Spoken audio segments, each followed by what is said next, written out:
स्वामींना अभिषेक घालून झाला. आता त्याच्यानंतर आपल्याला स्वामींची चौरंगावरती छोट्या स्थापना करायच्या आहे. त्यांना उपरणं वगैरे घालायचे, टोपी वगैरे घालायच्या. आपण फुलांचा जर हार केला असेल तर तो हार स्वामींना घालायचा आहे. तो हार घातल्यानंतर आपल्याला दुर्वा असतील, दुर्वा आपण तयार केलेले असतात तर त्या दुर्वा घालायच्या आहेत.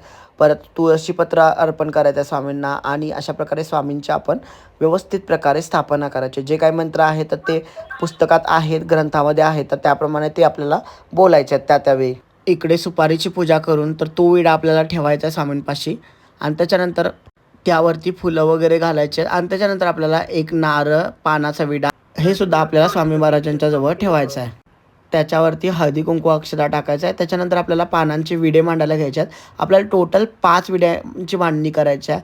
पानांची अशा प्रकारे मांडणी करून झाल्यानंतर आपल्याला त्यावरती अक्षता सर्व पानांवरती टाकायच्या आणि आपल्याला काय काय साहित्य टाकायचं आहे, बाकीचं कशी पूजा करायची आहे हे तुम्हाला मी पुढच्या व्हिडिओमध्ये सांगेन. आणि तोपर्यंत सर्वांना श्री स्वामी समर्थ, जय जय स्वामी समर्थ.